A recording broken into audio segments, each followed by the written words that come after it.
Hey guys, how are we doing? It's Martin Cliffe. Welcome to another video. And I'm filming this on January 15th, 2025.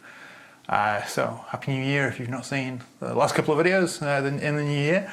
But more significantly than that for me, today is the date of my 47th birthday. So I thought I'd just share a little bit of wisdom and other stuff that I've learnt during my 47 years on this earth. Some things that have become more apparent to me, more important to me. I hope this is of interest. One thing that I've been certainly looking at lately is health.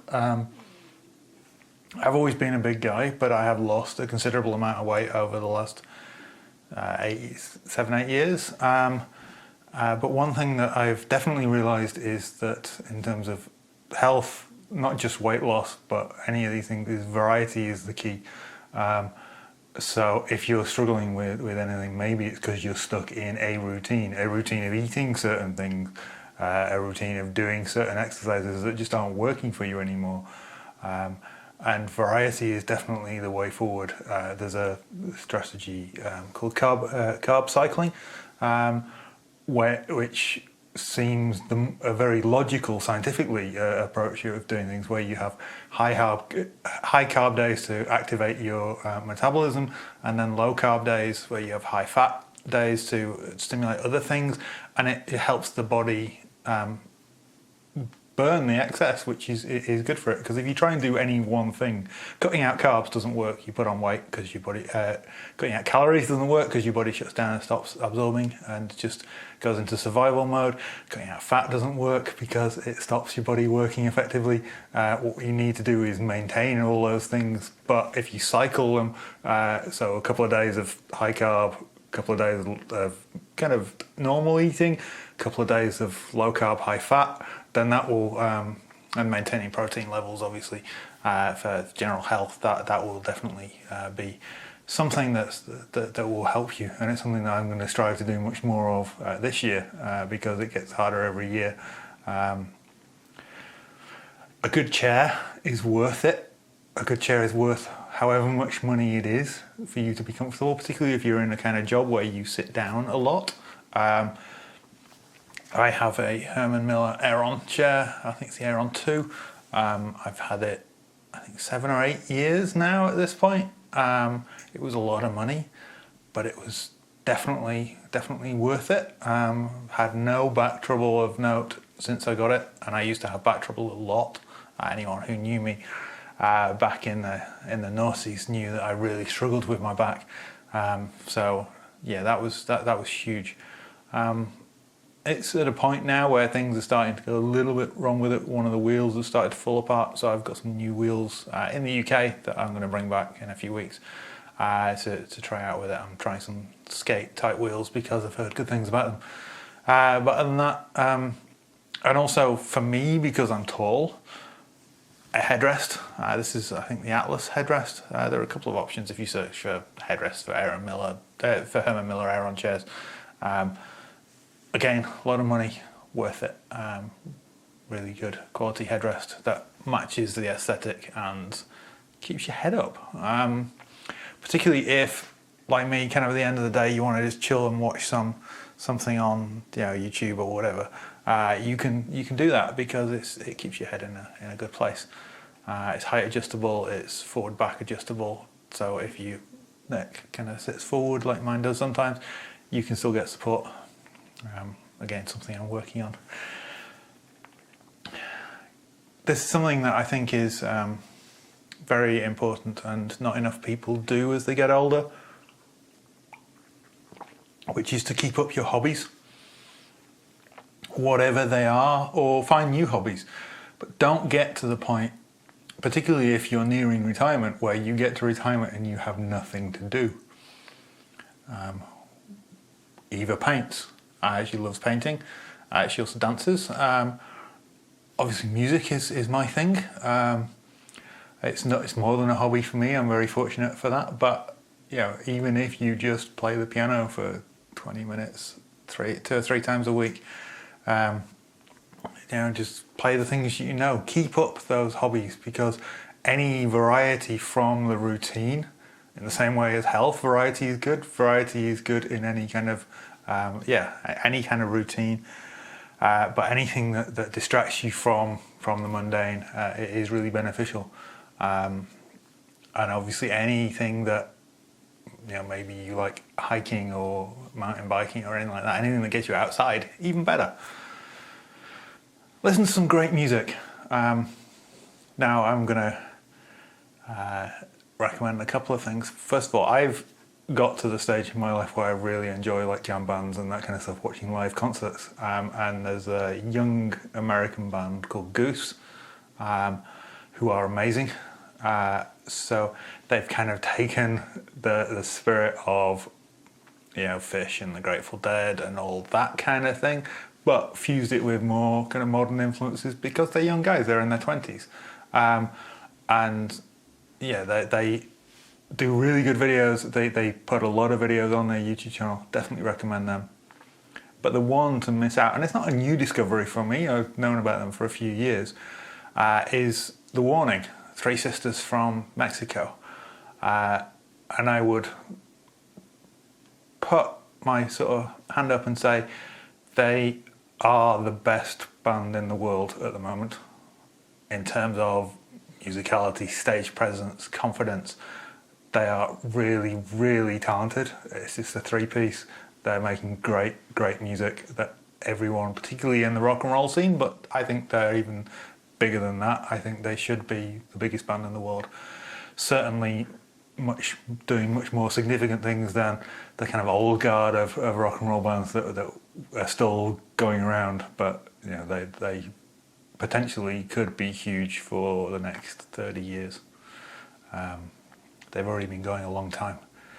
Watched a video yesterday from like 8 years ago, when 9 years ago, when the bass player was 11. So definitely check out them. Invest in yourself. What do I mean by that? Quality over quantity is always a thing, particularly someone who has minimalist aspirations. But like, if you like watches, buy a really nice watch. Don't buy 15 cheap watches. Buy a really nice watch instead, because you'll enjoy it so much more. If you like nice coffee, buy nice coffee. Don't drink cheap stuff, unless the cheap stuff is nice. But experiment, find the stuff that works and invest in it.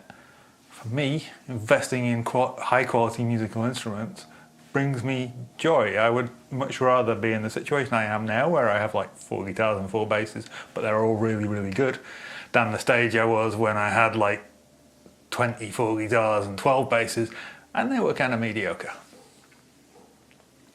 Definitely far better to invest in yourself, buy quality. But also invest in the things that bring you joy that aren't physical. So invest in travel, invest in activities like going to the sauna and the spa, go swimming, go to the theatre if that's your thing, go to concerts. Don't forget your earplugs. But always, invest in yourself, because you matter. And speaking of travel as much as you can. Don't fall into this trap of staying at home. Get out of your house. Get fresh air and different air in different countries. Experience different temperatures, climates.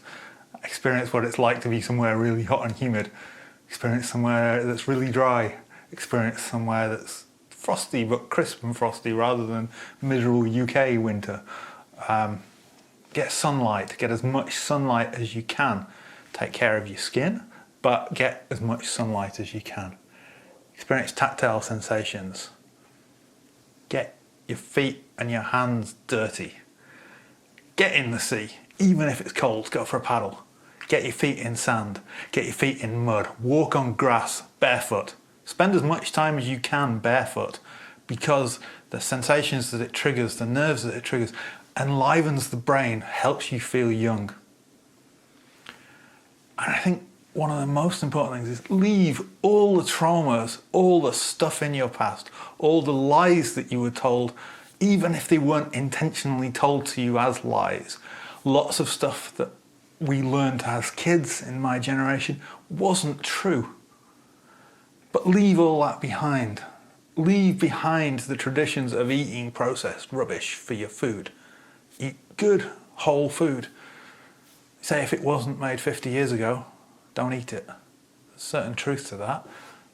The number of artificial ingredients, and it's frightening in the US, particularly the amount of things that are illegal everywhere else in the world but are in everyday food in the US. High fructose corn syrup, avoid it like the plague. Avoid aspartame like the plague.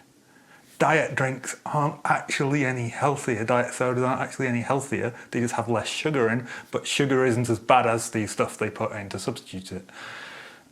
So leave behind all that. Leave behind the thoughts that cause you shame because they were probably untrue. Shame is a lie.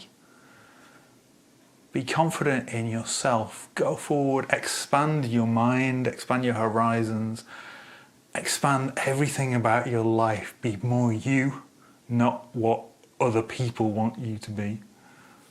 Because at the end of the day, if you're exceptional, people will notice. If you're wearing something really cool, people will notice. The rest of the time, nobody notices anything about you. You do, but no one else cares. So be exceptional, make people notice you. These, I think, are the ways to keep yourself young. I know people, I've got friends in their early 40s who are significantly older than me in their outlook, and it's scary. Stay young, stay fresh, connect with people of all ages, because that helps you to really get a feel of what the world is like. Spend time among your, not just among your peers, but spend time with your peers' children and older people. Get to know whole generations of people, because it gives you different perspectives on life. But always with a sensible brain in your head that says, is what this person is saying right? Is it true? Or are they scarred and moulded by junk in their past? Because we all are to some degree, but one of the keys of being an intelligent person is putting that behind. And above anything else, be authentic. Be you. Be true to you. Because it matters. Thanks for watching, guys. Take care. I'll see you soon.